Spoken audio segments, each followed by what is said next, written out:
अस्सलाम वालेकुम। आज मैं एक और क्वेश्चन आप लोगों को कराऊंगा जो कि उसी बेस पे रहेगा कि हम लोगों को फुल अकाउंट्स प्रिपेयर करने की ज़रूरत नहीं है। जितना क्वेश्चन में बोला गया है उतना ही प्रिपेयर करेंगे। ये रहेगा मेरा क्वेश्चन नंबर 7। टेक्स्ट बुक में दिया हुआ है क्वेश्चन नंबर 9 पे, पेज नंबर 61 पे। ठीक है, तो ये भी क्वेश्चन मैं आप लोगों के लिए एक्सप्लेन कर दे रहा हूँ। रिक्वेस्टेड है कि आप लोग क्वेश्चन और सॉल्यूशन पूरा कॉपी करें। क्वेश्चन कुछ इस तरह से दिया है, sun and moon are partners in a partnership firm sharing profit and loss equally. Sun और मून दो पार्टनर्स हैं, दोनों का शेयर इक्वल है।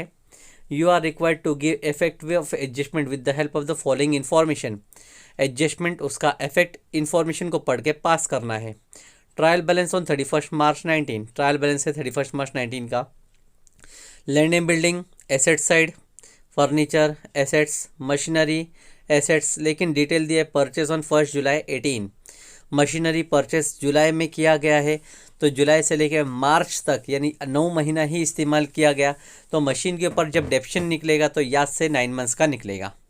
Goodwill assets, wages trading, current account moon, तो पार्टनर करंट अकाउंट के डेबिट में लिखा जाएगा, balance brought down. 8% debenture purchase on 1 October 18, 8% debenture purchase करने की डेट दिया है, मतलब ये इन्वेस्टमेंट है डेबिट बैलेंस में, तो यहाँ पर हमने इसको एसेट्स में लिखना है। और परचेस 1 अक्टूबर की डेट दिया, मतलब इंटरेस्ट निकालना पड़े हम लोग को 8000 के ऊपर 8%, वो भी 6 मंथ्स के लिए, अक्टूबर टू मार्च 6 महीने का ब्याज निकालना पड़ेगा, दैट विल बी आउटस्टैंडिंग। ठीक है। Provident fund investment assets, stock of postal stamps, stock कहा गया है इसलिए एसेट, सिर्फ पोस्टल स्टैम्प कहा गया होता तो हम लोग बोलते हैं profit and loss. Capital account दिया है सन और मून, कैपिटल के साथ में ट्रायल बैलेंस में मुझे करंट भी दिखाई दिया था, इसलिए इसको मैं बोलूँगा फिक्स्ड कैपिटल मेथड, और इस मेथड के हिसाब से कैपिटल की पोस्टिंग हो जाएगी लायबिलिटी साइड में, सन मून दोनों की। करंट अकाउंट दिख रहा है सन का, तो उसको लिखूंगा पार्टनर करंट अकाउंट के क्रेडिट में। Sundry creditors liabilities, bank overdraft भी लायबिलिटीज, रिजर्व फंड भी लायबिलिटीज और प्रोविडेंट फंड भी लायबिलिटीज। ठीक है, तो ट्रायल बैलेंस को देख के मुझे अंदाज़ा लग जाना चाहिए कि ट्रायल बैलेंस में कैपिटल और करंट दोनों का नाम कहा गया है, तो मैं यहाँ इस सॉल्यूशन में पार्टनर करंट अकाउंट बनाऊंगा, पार्टनर कैपिटल अकाउंट नहीं बनाऊंगा। तो कैपिटल का जो पोस्टिंग है डायरेक्टली बैलेंस शीट के लायबिलिटीज में जाएगा, और करंट अकाउंट की पोस्टिंग पार्टनर करंट में जानी चाहिए। Current account balance, opening balance debit में भी हो सकता है, जैसा इस क्वेश्चन में कहा गया है, मून का डेबिट बैलेंस है और क्रेडिट बैलेंस सन का दिया है। उसी तरह जब टैली करके बचेगा तो डेबिट में भी बच सकता है या क्रेडिट में भी बच सकता है। ठीक है। एडजस्टमेंट देखते हैं। Partner are entitled to get salary of 6000 per annum in addition to their profit and loss sharing, तो हम लोगों को एक पार्टनर को सैलरी देना है। पहला एडजस्टमेंट में पार्टनर्स, दोनों पार्टनर को सैलरी देना है 6000, तो इफेक्ट हम लोग पास करेंगे पार्टनर पार्टनर करंट अकाउंट के क्रेडिट साइड में सैलरी के नाम पे 6000 हर एक पार्टनर के कॉलम में। एक इफेक्ट ही पास होगा, सेकंड इफेक्ट पास नहीं कर सकते, क्योंकि अगर सेकंड इफेक्ट पास करते तो प्रॉफिट एंड लॉस अकाउंट के डेबिट में जाता, लेकिन प्रॉफिट एंड लॉस अकाउंट नहीं बनाया गया। सेकंड एडजस्टमेंट कहा गया है, डेप्शन on land and building, furniture, machinery 10%, 5%, 3% respectively, तो डेप्शन हम एसेट में से माइनस करेंगे। लैंड एंड बिल्डिंग के ऊपर 10% माइनस करेंगे, फर्नीचर के ऊपर 5% और मशीनरी के ऊपर 3%, लेकिन 9 मंथ्स के लिए मशीन के लिए। एक ही इफेक्ट पास किया जाएगा एसेट में से minus, second effect profit loss के डेबिट में नहीं पास कर सकते क्योंकि प्रॉफिट लॉस अकाउंट बनाना नहीं है। तीसरा कहा गया है, interest on capital 5%, capital amount दिख रहा है 33,500 दोनों पार्टनर का, तो 33,500 का 5% 1675 इंटरेस्ट निकालेंगे और इफेक्ट होगा पार्टनर करंट अकाउंट के क्रेडिट साइड में, दोनों पार्टनर के कॉलम में 1675 1675। सेकंड इफेक्ट हमको पास नहीं करना है, क्योंकि अगर सेकंड इफेक्ट पास करते तो वो होता प्रॉफिट लॉस के डेबिट में, जो कि बनाया नहीं गया। क्लोजिंग स्टॉक नेक्स्ट एडजस्टमेंट है 60,743, तो क्लोजिंग स्टॉक का इफेक्ट भी एक ही पास करेंगे। ट्रेडिंग अकाउंट नहीं बनाया गया तो ट्रेडिंग अकाउंट के एसेट्स में लिख नहीं सकते, लेकिन सेकंड इफेक्ट तो जाएगा बैलेंस शीट के एसेट्स में। Wages include 1000 as advance given to wages, wages 1000 advance कहा गया है, तो वेजेस यानी ट्रेडिंग अकाउंट के वेजेस में से माइनस करना होता। लेकिन हम लोग को ट्रेडिंग अकाउंट बनाने का नहीं है, इसलिए हम लोग वेजेस को नहीं रिकॉर्ड करेंगे, लेकिन एडवांस जो पे कर रहे हो वो जाएगा एसेट साइड। सेकंड लास्ट कहा गया interest due but not paid 800। Interest due है लेकिन अभी तक हमने पे नहीं किया, तो इसका इफेक्ट पहला तो प्रॉफिट लॉस के डेबिट में इंटरेस्ट में प्लस होना चाहिए था आउटस्टैंडिंग के नाम पे, जो कि नहीं बनाया गया है प्रॉफिट लॉस, तो पहला इफेक्ट नहीं पास कर सकते। लेकिन उसका सेकंड इफेक्ट बैलेंस शीट के लायबिलिटीज में आएगा आउटस्टैंडिंग इंटरेस्ट, तो हम लोग लायबिलिटीज में लिख देंगे आउटस्टैंडिंग इंटरेस्ट। और लास्ट कहा गया total net profit amounted to 38,113। ये नेट प्रॉफिट हम लोग को नॉर्मली टैली करने पे मिलना चाहिए था, लेकिन हम लोगों को टैली करने पे नहीं मिल रहा है, क्वेश्चन में बताया जा रहा है, इसलिए हम लोग उसका effect directly partner current account के क्रेडिट में इक्वली डिस्ट्रीब्यूट कर देंगे। ठीक है। और लास्ट में कहा गया you are required to prepare balance sheet and partner current account only. हमको बैलेंस शीट और पार्टनर का करंट अकाउंट बनाने का है, बाकी और कुछ बनाना नहीं है, तो इसीलिए हम लोग फॉर्मेट भी तैयार करेंगे तो सिर्फ पार्टनर करंट अकाउंट का और बैलेंस शीट का, बाकी और कोई फॉर्मेट तैयार नहीं करेंगे। ठीक है, तो फिर सॉल्यूशन स्टार्ट करते हैं। कब? सबसे पहले तो हम लोग एक फॉर्मेट तैयार कर लेते हैं। ये फॉर्मेट तैयार कर रहा हूं मैंने पार्टनर करंट अकाउंट, जो कि हम लोग को पूछा गया है। पार्टनर करंट अकाउंट में सन और मून का नाम लिख दिया है मैंने, और साथ में एक बैलेंस शीट बना लिया हूं। ये दो ही फॉर्मेट तैयार होगा और कुछ हम लोग को बनाने की जरूरत नहीं है यहाँ पे। ठीक है, अब एडजस्टमेंट से स्टार्ट करते हैं। Adjustment number 1, partner are entitled to get a salary of 6,000 per annum in addition to the profit and loss sharing. Partners को सैलरी देना होगा, तो एक इफेक्ट होता है पार्टनर के क्रेडिट में, मैं लिखूंगा बाय सैलरी। पार्टनर का बोला है तो दोनों पार्टनर में लिखा जाएगा 6,000। Second effect normally profit and loss account के डेबिट में जाता, लेकिन प्रॉफिट एंड लॉस अकाउंट नहीं बना है, इसलिए सेकेंड इफेक्ट पास नहीं किया जा रहा। सेकेंड एडजस्टमेंट कहा गया depreciation on land and building furniture machinery at 10%, 5%, 3% respectively. 3 assets के ऊपर डेप्शन बोला गया है। लैंड एंड बिल्डिंग, तो मैं पहले एसेट्स में लिखूंगा land and building. Land and building का अमाउंट है 40,000। डेप्शन निकालना है, लिखूंगा माइनस डेप्रिसिएशन 10%। 10% है 4,000। 40 में से 4,000 माइनस किया 36,000 बचेगा। सेकंड एसेट है फर्नीचर। फर्नीचर के ऊपर अमाउंट चेक करते हैं। फर्नीचर का अमाउंट दिया गया है 18,000।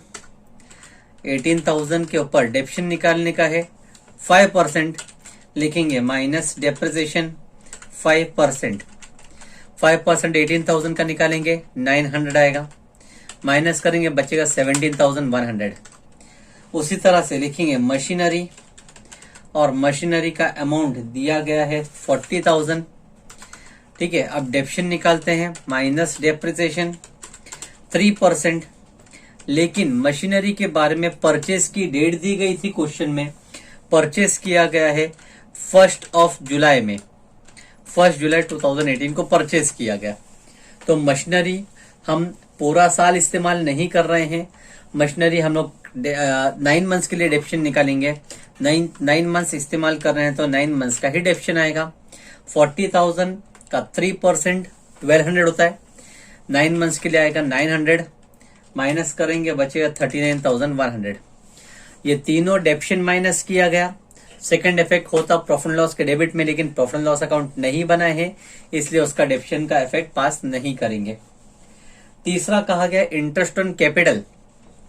इंटरेस्ट ऑन कैपिटल बोला गया 5%, तो इंटरेस्ट ऑन कैपिटल का इफेक्ट आएगा पार्टनर करंट अकाउंट के क्रेडिट में बाय इंटरेस्ट ऑन कैपिटल। 5% बोला गया है, तो 5% हम निकालेंगे कैपिटल के ऊपर।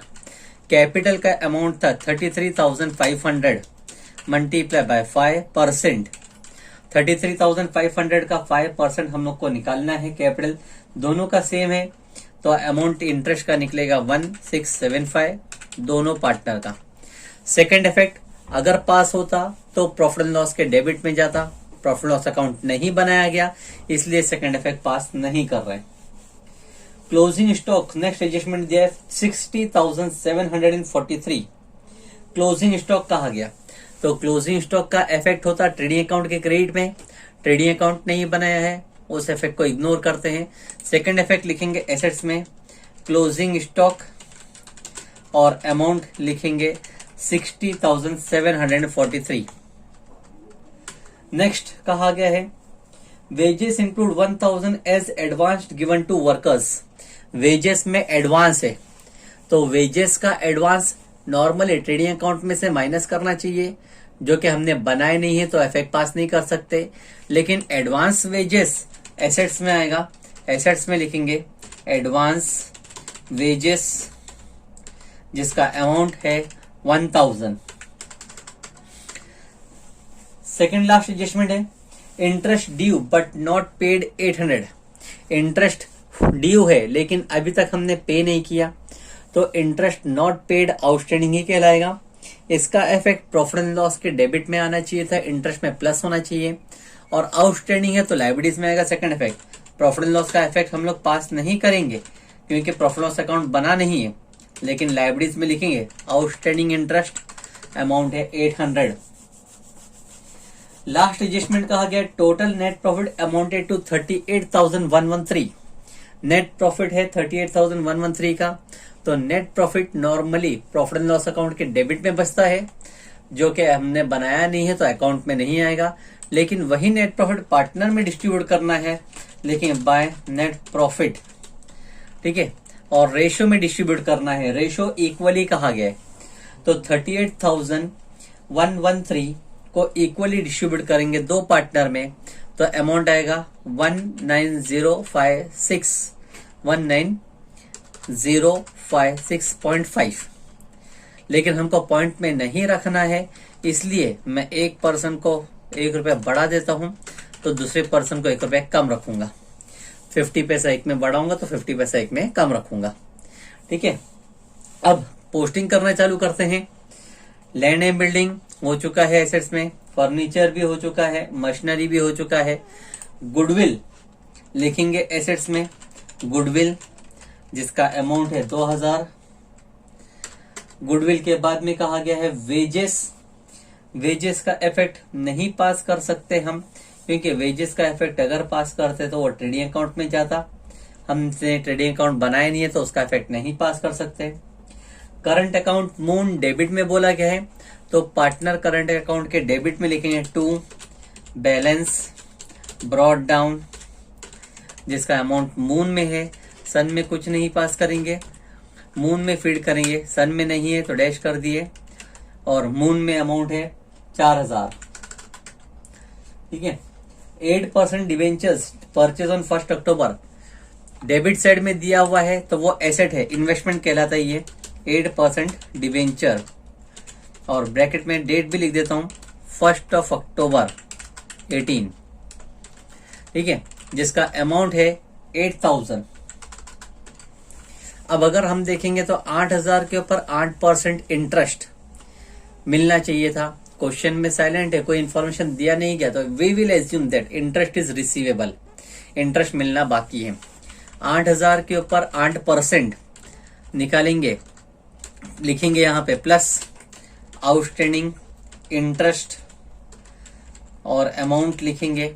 कैलकुलेशन यहां पे बता देता हूं ब्रैकेट में, 8,000 मल्टीप्लाई बाय 8%, लेकिन अक्टूबर में परचेज किया था इसलिए 6 महीने के लिए इंटू 6 डिवाइड बाय 12।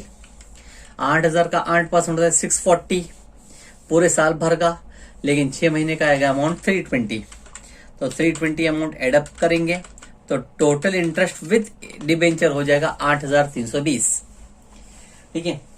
फिर उसके बाद में दिया प्रोविडेंट फंड इन्वेस्टमेंट, इन्वेस्टमेंट है, एसेट्स में लिखेंगे प्रोविडेंट फंड इन्वेस्टमेंट, एसेट्स में आएगा, अमाउंट दिया गया है 3,500, और स्टॉक ऑफ पोस्टल स्टैम्प ये भी एसेट है, एसेट्स में लिखेंगे स्टॉक ऑफ पोस्टल स्टैम्प। अगर सिर्फ पोस्टल स्टैम्प कहा गया होता तो एक्सपेंस होता, प्रॉफिट लॉस में जाता, लेकिन स्टॉक कहा गया है इसलिए एसेट्स में आएगा 500। क्रेडिट साइड से स्टार्ट करते हैं। कैपिटल कहा गया है, हमने यहाँ पे करंट अकाउंट बनाया है तो कैपिटल की पोस्टिंग डायरेक्टली लायबिलिटीज में होगी। कैपिटल सन और मून दोनों का अमाउंट फर्स्ट कॉलम में लिखेंगे 33,500, 33,500, टोटल 67,000, दोनों का अमाउंट सेम है। करंट अकाउंट सन का कहा गया है, तो करंट अकाउंट की पोस्टिंग हम पार्टनर करंट में लिखेंगे, क्रेडिट साइड में बाय बैलेंस ब्रॉट डाउन। सन में लिखेंगे अमाउंट 6,000 और मून में कोई अमाउंट नहीं है। ठीक है, यही मैं आप लोग को बोल रहा था क्वेश्चन एक्सप्लेन करने के टाइम पे, कभी डेबिट में आता है बैलेंस और कभी क्रेडिट में। पार्टनर करंट अकाउंट का हम लोग फिक्स नहीं बोल सकते, कहीं पर भी बैलेंस लिख सकते हैं जैसा क्वेश्चन में दिया है। फिर क्वेश्चन में दिया था क्रेडिटर्स, सन्ड्री क्रेडिटर्स, लाइबिलिटीज है, लाइबिलिटी साइड में लिखेंगे क्रेडिटर्स जिसका अमाउंट है 25,000, बैंक ओवरड्राफ्ट वो भी लाइबिलिटीज है, लाइबिलिटीज में आएगा बैंक ओवरड्राफ्ट का अमाउंट 10,000। फिर रिजर्व फंड वो भी लाइबिलिटीज में ही आएगा, रिजर्व फंड का अमाउंट 5,000। और प्रोविडेंट फंड वो भी लाइबिलिटीज है, लाइबिलिटीज में ही आएगा, प्रोविडेंट फंड का अमाउंट 5,000। हो गई मेरी पूरी पोस्टिंग। अब लास्ट काम है टैली करना, तो टैली करूंगा पहले partner current account. Partner current account में देखूंगा डेबिट में सन का अमाउंट 0 है, मून का अमाउंट 4,000 है, लेकिन क्रेडिट में ज्यादा अमाउंट है, तो क्रेडिट का टोटल पहले करता हूं 6,000 plus 6,000 plus 1,675 plus 19,057, total amount आता है 32,732। दोनों साइड लिखूंगा 32,732, माइनस कुछ नहीं करना है, मतलब मेरे पास पूरा बैलेंस बचे 32,732। उसी तरह मून का टोटल करेंगे 6,000, 1,675 और 19,056, तो टोटल होता है 26,731। ठीक है, दोनों साइड में लिखेंगे 26,731, माइनस करूंगा मैं 4,000 रुपए, तो बचेगा 22,731। इन दोनों के सामने एक ही नाम लिखा जाएगा, टू बैलेंस कैरिड डाउन।